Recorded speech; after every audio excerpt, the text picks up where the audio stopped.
Direito de ir e vir. A audiência pública debate a acessibilidade de pessoas com deficiência no transporte público. E no Dia do Folclore, vamos falar sobre a programação da Semana Comemorativa em Sete Lagoas. Essas e outras notícias você confere agora no Jornal da Cidade, que está começando.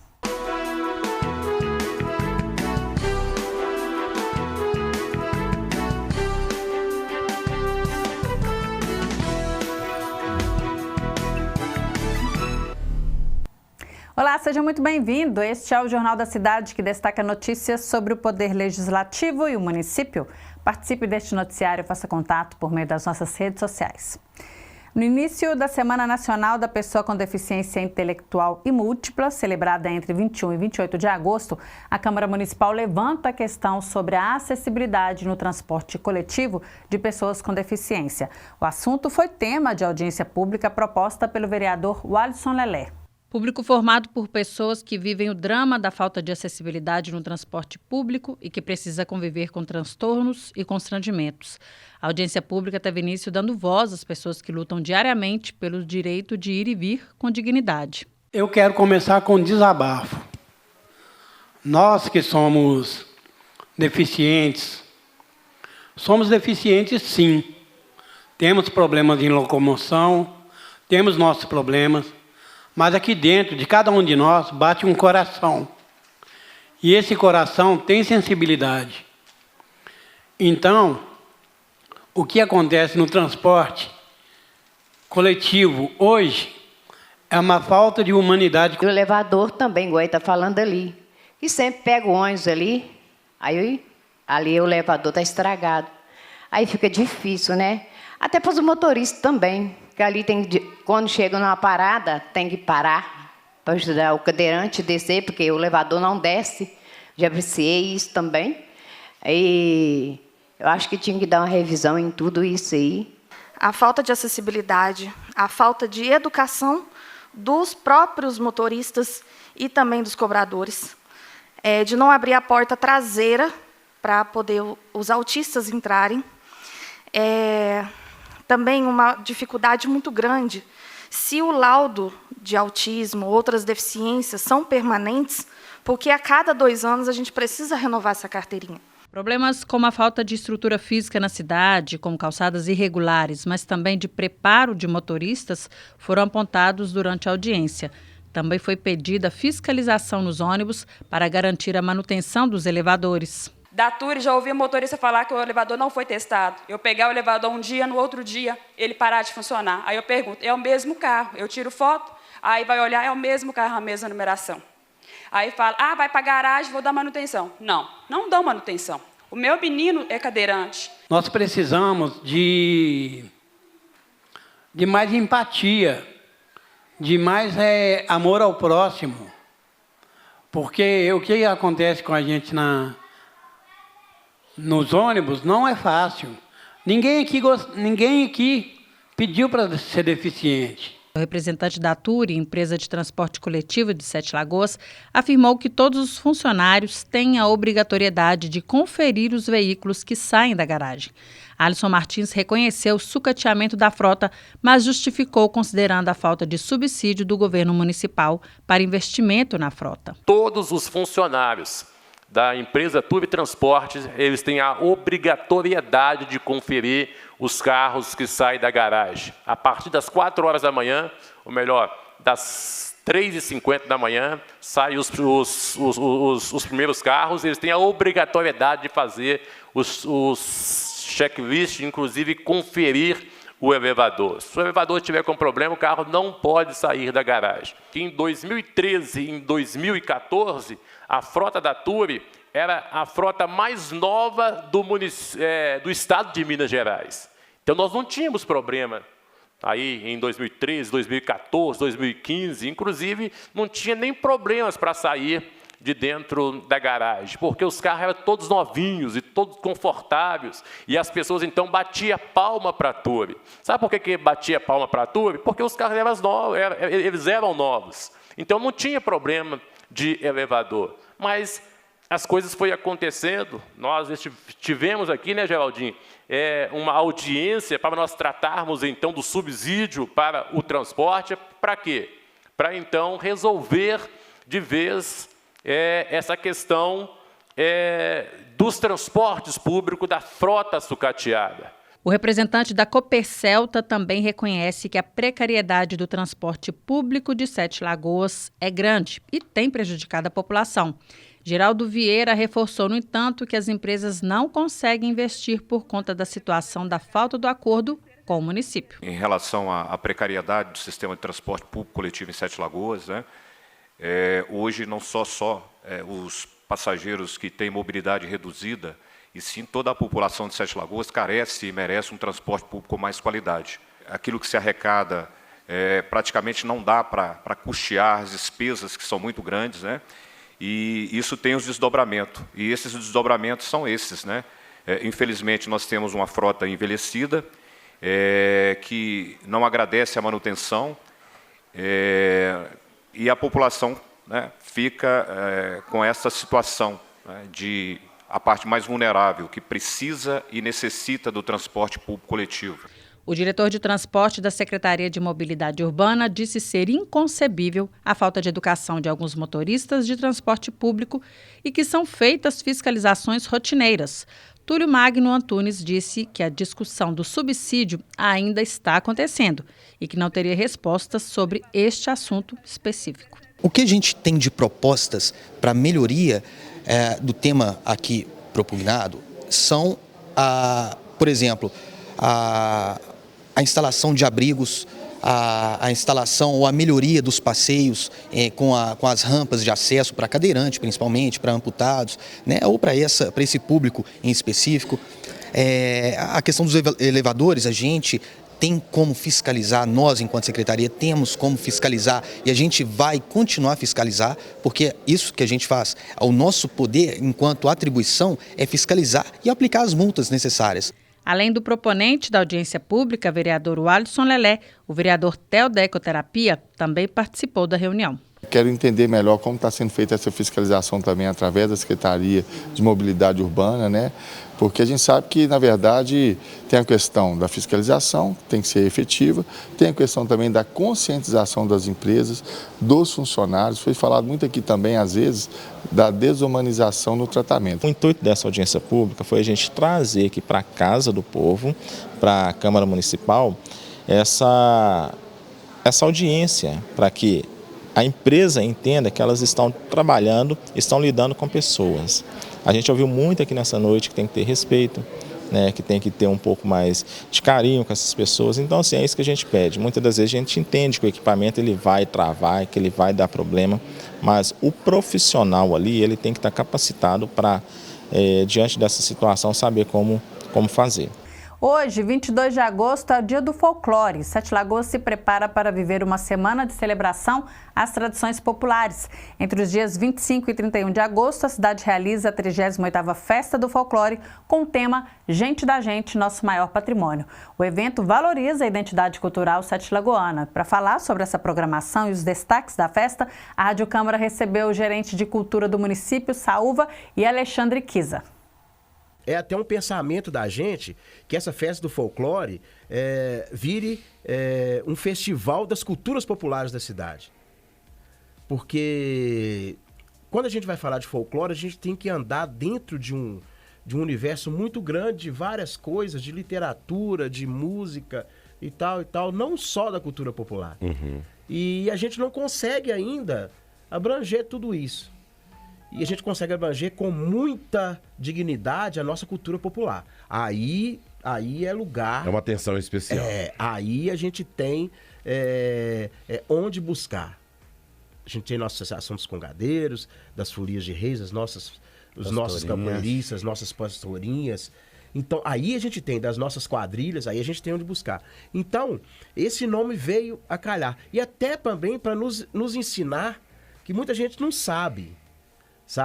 Mas congado, folia de reis, pastorinhas, capoeira, isso tudo é patrimônio. Claro, sem dúvida. Patrimônio material, que é muito mais importante que esse patrimônio que às vezes a pessoa preocupa demais com ele. Que é esse patrimônio das casas, de não sei o quê. De bens, né? De bens. sabe? Então, nós estamos ressaltando isso, que nosso patrimônio maior é a nossa cultura popular. A semana vai começar no dia 25, com a abertura oficial. A gente vai contar com a presença do Rei Congo de Minas, a Rainha Conga de Minas Gerais. O prefeito deve estar presente também, os vereadores estão convidados também.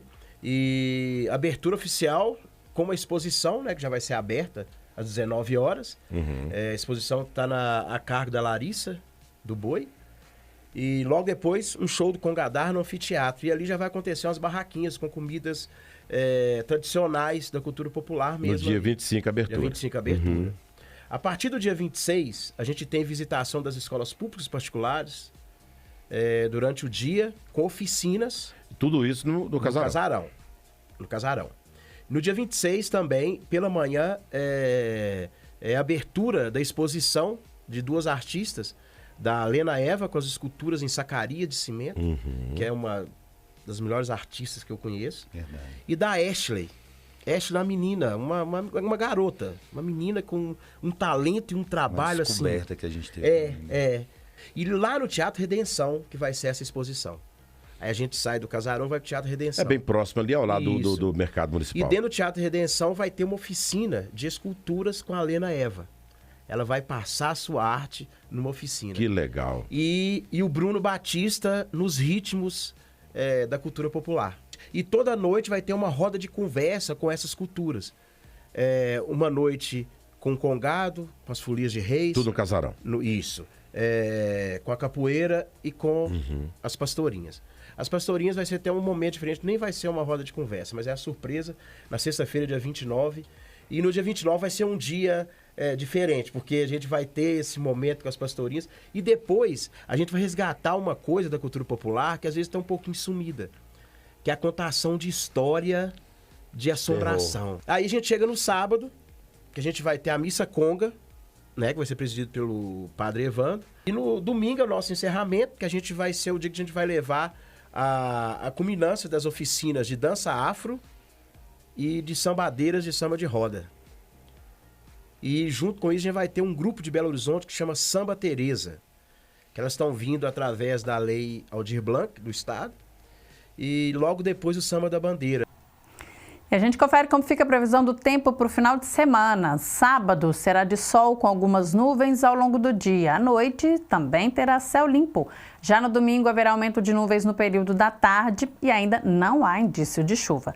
A temperatura mínima fica em 14 graus e a máxima 29 graus. No próximo bloco, o vereador Marcelo Coppercel é o nosso convidado no Jornal da Cidade de hoje.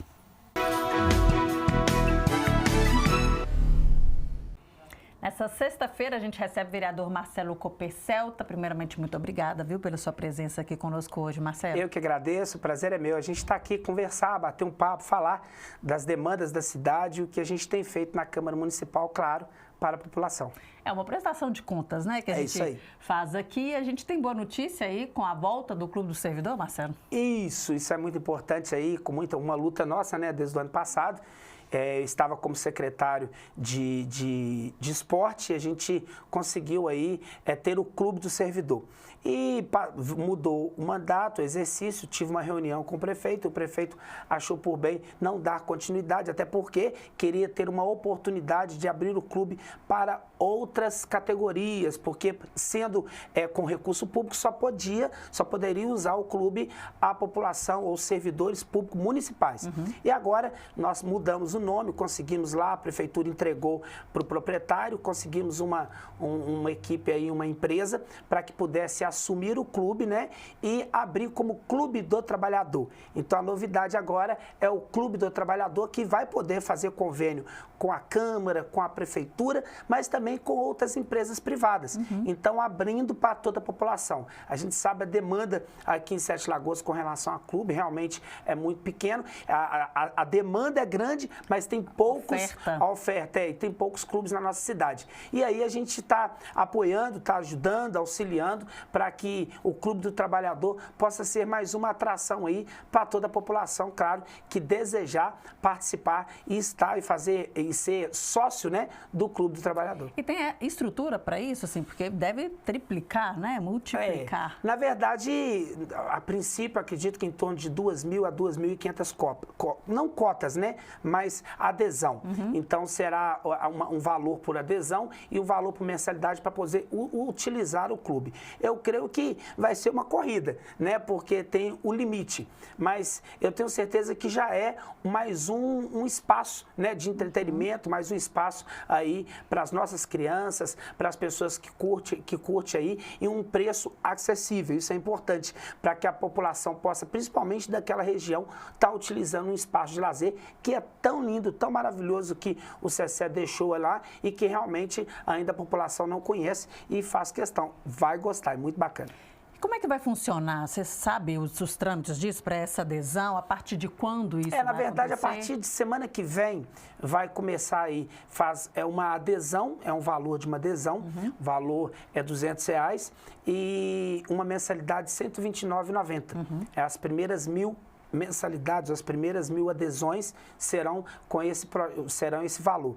A importância é que é de fácil acesso, né, ali no JK, e vamos começar com esse trabalho. Lá hoje tem 3 campos, lá tem sauna, tem a piscina para criança, piscina infantil, piscina adulta, então tem um espaço muito agradável. E aí a gente vai começar alguns projetos sociais também lá dentro. A gente está ajudando, auxiliando para que esse clube o mais rápido possível aí possa dar alegria. Eu acredito que a partir do mês que vem, a partir do dia 10, já vai estar utilizando o clube. O mês de setembro é para que a população possa conhecer aquele espaço, que é um espaço maravilhoso. E aí, então, mudou vamos dizer assim, a gestão do clube? Sim, na verdade é uma nova gestão, não é pela prefeitura, não tem dinheiro público lá, é privado. Terceirizou? Terceirizou. Então? Na verdade, alguns empresários pegaram o clube, né?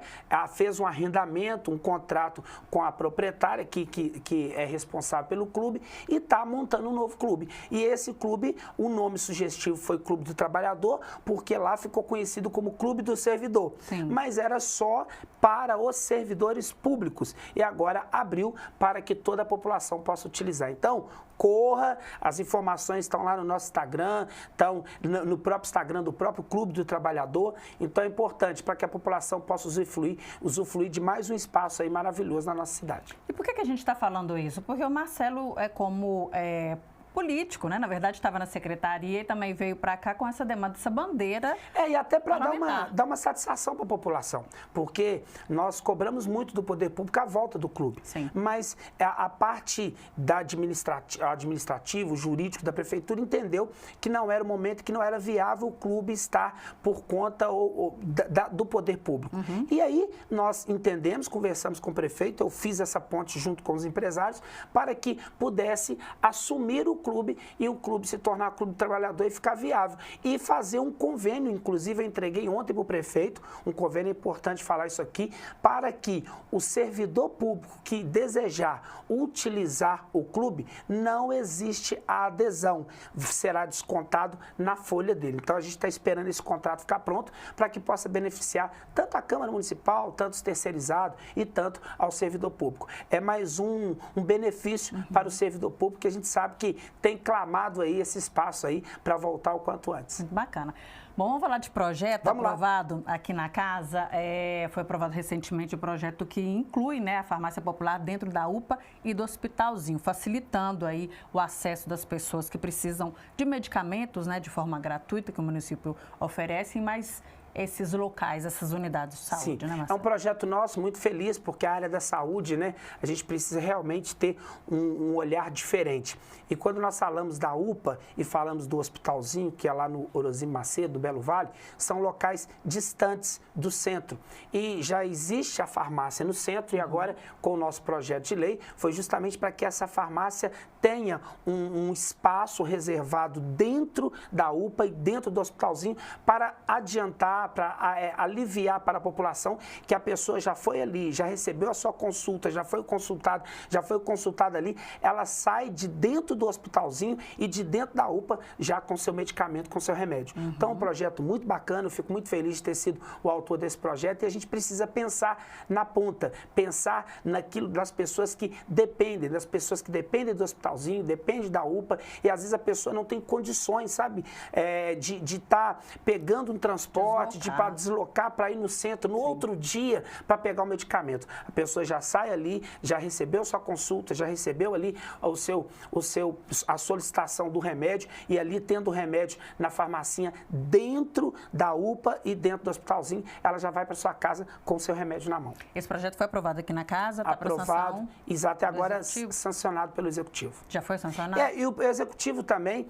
inclusive o prefeito fez um vídeo falando sobre esse projeto, é muito importante, e agora o projeto se torna lei, porque foi o que nós passamos a casa. Eu acredito que não vai ter dificuldade com relação a sancionar esse projeto, não, porque a sensibilidade do prefeito hoje, e eu tenho certeza que o olhar dele com relação a isso é positivo com relação a esse projeto que é da nossa autoria. E a gente está falando de deslocamento, né, de pessoas que usam o transporte também para se locomover dentro da cidade. Houve uma audiência pública aqui para falar sobre a questão do transporte coletivo, que é, de fato, um debate que acontece na cidade, né? Existem muitas reclamações, muitas reivindicações, tanto da população quanto dos empresários. Sim. E houve essa audiência pública e dela foi formada uma comissão.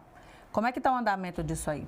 Muito importante. Nós montamos uma comissão aqui, a qual eu, o vereador Ives e também a vereadora Silva faz parte, e nós montamos uma comissão justamente para tratar do assunto. Fizemos uma audiência pública com relação ao subsídio do transporte na nossa cidade. Lembrando que quando nós falamos de subsídio, gente, nós não estamos falando de dar recurso ou dar dinheiro para a Turi ou para a Copercelta, não. Na verdade, existe um contrato e esse contrato realmente ele está defasado. O número de passageiro pagante que era para ser transportado caiu por causa de vários outros, né? Hoje nós temos Uber, aplicativos, moto e tantas outras, então realmente caiu. E com essa queda, o transporte não está conseguindo bancar os seus custos, ou seja, como motorista, como trocador, na manutenção. E inúmeras cidades estão discutindo isso e existe um subsídio que é a prefeitura pagar um valor para que o transporte dê continuidade. Para que nós possamos falar de qualidade de transporte, a gente precisa falar da condição que as empresas têm para fazer esse transporte. Nós estamos falando de acessibilidade. Sim. Então, o elevador, existe manutenção. Sim, nós estamos uma audiência pública ontem falando sobre isso. Isso, nós estamos falando do ano do veículo, estamos falando da estrutura do veículo. Então, isso tudo gera custo. E o combustível aumentou, toda a manutenção de um veículo desse aumentou e nós não podemos jogar essa conta para a população. Se colocar o IPK, que é o quilômetro rodado por passageiro, por pagante, a passagem ela passa de R$7. E não tem condições, não justifica uma passagem de 7 Lagoas ser o preço que é hoje. Só que o que nós precisamos fazer? Para que o poder público tenha acessibilidade e que a gente possa sentar, tanto o poder público, legislativo, como executivo e a população e as empresas e estudar uma maneira para que possa ter esse valor para dar condições de nós termos um transporte digno. Hoje nós temos uma tarifa cara, um valor caro de tarifa e um transporte que a população não merece. Então a gente precisa discutir isso. E quem tem condições de fazer isso não tem outro meio, é o poder público. Então a gente precisa estudar, sentar, ver de onde vai tirar, como que vai ser, para que a gente possa dar essa atenção para o transporte. O transporte pede socorro. E lembrando, esse valor é para custear, quando a gente fala em subsídio, é para custear a defasagem. Não, detalhe, custear o próprio transporte, o próprio trabalho. Porque se nós não tivermos, se eles não tiverem condições, vem desemprego, tira o trocador, o colaborador, o motorista, atrasa salário, a estrutura do veículo, diminui as linhas. E quem perde com isso é a população. Sim. Lembrando que quem paga essa tarifa é a população, é o pagante. A gratuidade, que é lei federal, que tem lei municipal, está tudo certo, é um direito da população, direito da pessoa que recebeu essa gratuidade, mas quem paga essa conta é justamente diluída, né, no valor da tarifa. Então, quando a gente traz o poder público para conversar com relação a isso, e se o poder público assumir a questão da gratuidade financeiramente, já resolve, já alivia muito uma parte do transporte na nossa cidade. E como é que está esse diálogo? Nós pedimos alguns documentos, fizemos vários requerimentos para a Secretaria de Trânsito, estamos aguardando a resposta, eu tenho certeza a competência do Pimenta, ele vai mandar essas respostas para casa, que é um requerimento, existe um prazo regimental de 30 dias para que possa mandar, para que a gente possa analisar e quem sabe, de repente, a própria Câmara contratar um perito para fazer esses cálculos e a gente chegar a um denominador, o valor real, o quanto que poderia ser de subsídio, para que a gente possa entrar com o projeto, chamar o executivo para conversar, para que a gente possa tentar aí fazer com que esse subsídio se torne real na nossa cidade e que a população tenha um transporte digno e um valor de tarifa, porque nós estamos falando que ano que vem, já está aí, no final do ano, um novo aumento da tarifa. E nós não temos condições, e muito menos a população, de pagar uma passagem mais cara do que é hoje. Mas, se a gente conseguir esse subsídio, com certeza, no mínimo, a gente consegue manter a tarifa que está hoje. É importante a gente reforçar, porque a comissão daqui da casa está mediando toda essa conversa. Estamos fazendo essa mediação, né, entre as empresas, entre o poder público, o nosso papel como legislador, como fiscalizador, para a gente ver se a gente consegue aí chegar no denominador comum. Certo é que a população é que perde muito com essa questão. Tá certo. Marcelo, quero te agradecer. Prazer é nosso. Presença aqui, seus esclarecimentos, trazendo novidade aqui pra gente, é muito bom. E sempre que der, você volta pra gente falar mais sobre isso. Para mim é um prazer. E até atualizar sobre esse avanço aí no papel da comissão junto ao município. Ok, que Deus abençoe vocês. Obrigado. Tamo junto. Obrigada, Marcela. A gente vai para um rápido intervalo. Voltamos então falando sobre esporte. É daqui a pouquinho. Estamos no Agosto Lilás. Durante todo o mês de agosto, a Secretaria da Mulher mobiliza a população com campanhas e atividades para a sociedade reconhecer as diversas formas de violência e incentivar a denúncia. Nesta semana, a Secretaria promoveu mais um de seus fóruns descentralizados. Confira. Na última quarta-feira, dia 20, a Secretaria da Mulher, em parceria com a Delegacia da Mulher, realizou o Fórum Descentralizado de Enfrentamento à Violência contra a Mulher de Sete Lagoas, no CRAS 4. Para a delegada da Mulher, Valquíria Barreto, é essencial eventos como estes para mostrar à sociedade os canais de denúncias e os órgãos de apoio à mulher vítima de violência. A gente sabe que a mulher, independentemente da classe social, ela tem sofrido violência constante e essa é a nossa luta. E aqui nós temos, no bairro Cidade de Deus especificamente, nós temos muitos casos, nós temos um índice de violência muito grande. Até por isso, os órgãos de segurança, a Polícia Militar encadeou uma campanha junto com a Polícia Civil e outros órgãos para a gente se aproximar mais da comunidade e poder mostrar para eles que nós estamos mais perto, que nós estamos à disposição. Então, assim, essas iniciativas como hoje, essa roda de conversa é muito boa, porque a gente pode se aproximar da mulher, do homem, falar sobre violência, nós mostrarmos para a sociedade que nós estamos de mãos estendidas, porque muitas vezes o serviço público, ele é colocado à disposição da população e ela enfrenta diversos obstáculos para chegar àquele serviço. Então, assim, a nossa iniciativa hoje, principalmente no Agosto Lilás, que a gente lembra, né, a campanha de enfrentamento da violência, nós queremos mostrar para as pessoas que nós estamos abertos, que nós estamos próximos e prontos para ajudar. A campanha nacional de combate à violência doméstica e familiar Agosto Lilás visa conscientizar a sociedade sobre os direitos das mulheres e também de fortalecer as redes de apoio. Aqui no CRAS 4, o encontro foi uma forma da Delegacia da Mulher e da Secretaria da Mulher demonstrarem os seus serviços, além de dar oportunidade para as mulheres de contarem sobre as suas vivências. Vera Lúcia esteve no fórum. Após o encontro, ela acredita que agora pode ajudar mulheres vítimas de violência doméstica ou familiar a procurarem ajuda. Foi muito bom participar, foi um aprendizagem, né? Não só para mim, mas aquelas que esteve presente. É uma coisa que hoje eu posso chegar lá fora para alguém estar falando o quanto é importante ter a delegacia de mulheres. Não é um bicho de sete cabeças que eu imaginaria que era, eu pensava que era, tinha medo. Então hoje eu posso estar ajudando aquela pessoa que às vezes está precisando, não que eu nunca precisasse, mas também não sei se um dia eu vou precisar. Mas se um dia eu ver que alguém está precisando, estou aqui para poder estar aconselhando até mesmo em procurar, porque é muito bom. Nos fóruns, a Secretaria da Mulher coleta dados e proposições para que no dia 19 de setembro possa apresentá-los no terceiro Fórum de Enfrentamento à Violência contra a Mulher de Sete Lagoas, que será realizado na Câmara Municipal. Lá vai ter uma palestra sobre o tema e a gente também vai falar sobre os assuntos que a gente conseguiu coletar nesses bairros, porque nós, da Secretaria, né, eu como secretária, entendo que é muito importante nós alcançarmos todas as mulheres, nós chegarmos até elas, né? Muitas vezes a gente encontra a dificuldade dessa mulher vir até nós, né, no centro, então a gente por isso oferece atendimento online para essa mulher, atendimento via WhatsApp, nós oferecemos também idas até as mulheres e para saber o que elas pensam e o que elas precisam, nós temos construído esses fóruns descentralizados para que a gente possa juntar tudo e mostrar para toda a cidade quais são as necessidades, né, pontuar a ordem de necessidades dessas mulheres e fazer com que Sete Lagoas tenha uma política de fato inclusiva para todas as mulheres. Uma exposição está disponível para o público na Orla da Lagoa Paulino sobre mulheres que atuam diretamente no enfrentamento à violência contra a mulher. Além de 5 totens com informações sobre os 5 tipos de violência: patrimonial, psicológica, moral, física e sexual. No dia 30, para fechar o mês, a Secretaria ainda realiza mais 3 eventos. Vamos fechar agora no dia 30. No dia 30 tem 3 eventos, gente. E são eventos muito importantes, significativos. Um na parte da manhã, que vai ser na Lagoa Boa Vista, que fala sobre o Viva Lilás, a importância da saúde da mulher, né, do autocuidado. Esse evento vai ter palestras sobre nutrição, sobre enfrentamento à violência. À tarde, a gente também tem uma ação no bairro que fala sobre a violência. E à noite, fui convidada também para palestrar sobre o tema. Então, assim, foi um mês com muitas ações.